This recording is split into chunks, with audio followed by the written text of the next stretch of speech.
History of the American Civil War. The American Civil War was one of the bloodiest historical periods for the United States and the nation.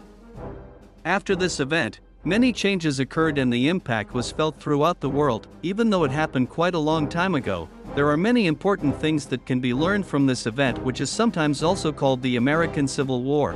The impact of the Civil War of 1861 to 1865 can still be seen to some extent today.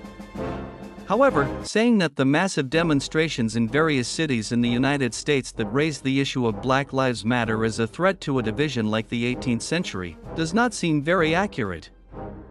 Causes of the American Civil War. The Civil War in the United States occurred in 1861, 1865 in the history of the United States, better known as the Civil War. If this term is translated literally as Civil War 1861 to 1865, it is often translated into Indonesian as Civil War 1861 to 1865 or Slave War 1861 to 1865. Slavery issue. The main cause of the United States Civil War was the issue of slavery. It is no longer a public secret that at that time slaves were an important commodity in the economy, trade and business in the United States. The American Civil War was born because of a dispute between nations or citizens living in 11 states in the southern region which proclaimed themselves as Confederate states under the leadership of President Jefferson Davis against the government which resided in 23 states in the northern region which called itself as the Union Party under the leadership of President Abraham Lincoln. The Civil War is also often called the Civil War because basically the conflicting parties both recognized themselves as part of America. They only differed on politics, especially the issue of slavery. In the North, 23 states agreed to abolish the system of slavery. This is different from the 11 other states in the South which wanted to maintain the existence of slaves. At that time, in the South there were still many slaves working miserably in agriculture and industry. The majority of them came from black Africans who would later develop into the Afro-American group. President Lincoln wanted the slavery system to be completely abolished from the United States because it was considered to violate the values in the Declaration of Independence. The United States Constitution mandates all its citizens to live freely, equally and prosperously without regard to race, social status, creed or language. Unfortunately, not all states agree. This was the main cause of the American Civil War, namely slavery. The United States itself is very familiar with the issue of slavery. The history of slavery in the United States has occurred since the region became a British colony, lasting for 2.5 centuries, 1619 to 1865. In its development, the majority of people in the North were against slavery, while the South was pro-slavery. The issue of slavery was one of the factors causing the outbreak of the Civil War in the United States. The issue of slavery became the focus of intense political debate between the two regions. At that time, the abolition movement or the abolition of slavery became an issue that attracted many groups. There are several important figures in United States history who are known to be persistent in abolishing the slave system, including Lloyd Garrison, William Ellery Channing, James Pouting, James G. Birney, Samuel May, and of course President Abraham Lincoln. Lloyd Garrison, in opposing slavery in the South, said that his program against slavery was based on the Declaration of Independence. Even so, it is worth remembering that the anti-slavery movement actually occurred in the mid-18th century. Some of the figures include John Woolman and Anthony Benezet from the New Jersey and Philadelphia areas respectively. After the War of Independence spearheaded by the Quaker group, the abolition movement and anti-slavery society began to spread widely in the North.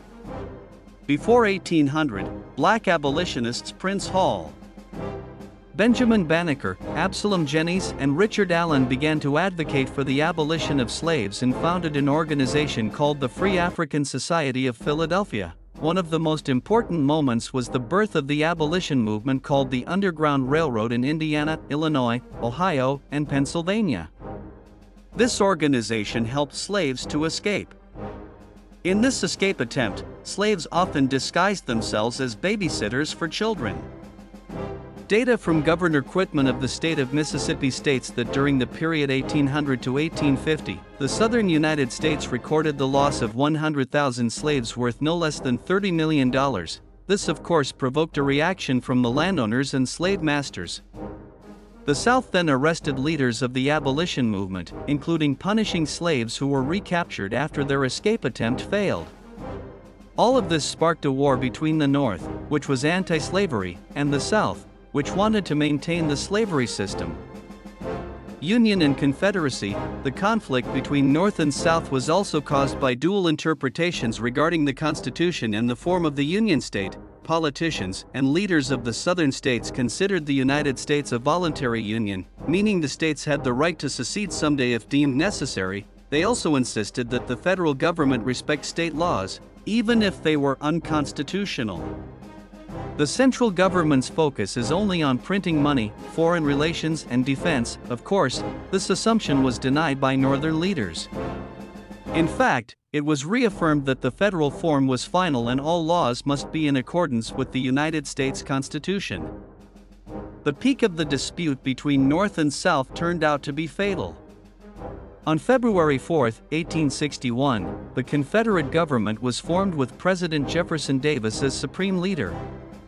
Richmond in Virginia was also designated as the capital of the Confederate States of America. To face the war, the Confederate States formed the Confederate Army.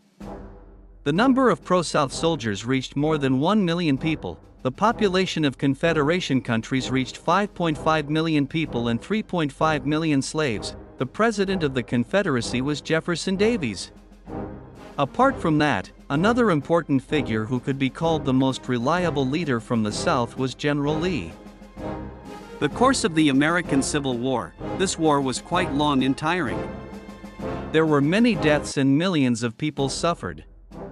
However, there are several important things that can be taken from this incident. The American Civil War was not a battle for territory or because of the grudges of its leaders. This was more due to the efforts of ideological competition, namely anti-slavery people and those who supported the slave system. In the future, this will have a big influence on the souls of the citizens of the United States as free people, upholding democracy, and hard workers. This moment can be said to be the beginning of a democratic America. Important figures. There are several important figures who must be mentioned in this historical event. All of them represented two opposing camps, namely the Union and the Confederacy. The Northern or Union Party represented the United States federal government. Important figures in this camp include Abraham Lincoln, Winfield Scott, George McClellan, Henry Wager Halleck, General U.S. Grant, and Gideon Welles. In the Southern or Confederate camp were the states who wanted to form a rival and pro-slavery government. This camp was strengthened by Jefferson Davis, Robert Lee, and Stephen Mallory. Use of weapons and technology. The American Civil War also marked the use of various means of supporting war, such as telegraphs and trains. The use of rifles of much better quality is also visible here. One thing that is most striking is the use of trenches to block enemy attacks or defend. North versus South, the war was fierce. At first, the Confederate Army managed to gain the upper hand on various fronts. They were even able to capture important cities. Many predict that the solidity and toughness typical of Southerners' style will be the main capital for their victory, but gradually things turned around. President Lincoln and the Unionist generals discovered many new tactics. They started to take control of the situation. Abundant human resources and Lincoln's skill in encouraging his men made the North win the war. Moreover, the participation of freed slaves in the Union Army made the North even more unstoppable. At the end of the war, the South attempted to enlist British assistance. Unfortunately, England refused. Apart from that, one by one the members of the Confederacy were successfully liberated by the North, leaving Virginia, which was the Confederacy's strongest and final base. After experiencing successive defeats, General Lee, the top military leader of the Confederate Army, finally surrendered. The surrender occurred on April 9, 1865. The aftermath of the American Civil War. America was very fortunate to have General Grant and President Lincoln. These two figures were the key behind the Unionists' victory in maintaining the United States federal government. Hundreds of thousands of people died while millions of others were also affected. President Lincoln moved quickly. He initiated the rebuilding program and it ended in success. America becomes guardian of democracy. After the war, the United States grew into a developed country. It is also the largest democracy on planet Earth. Their firmness and enthusiasm in respecting individual freedom also makes them increasingly respected. And all of this was only possible through the victory of the anti-slavery movement in the American Civil War.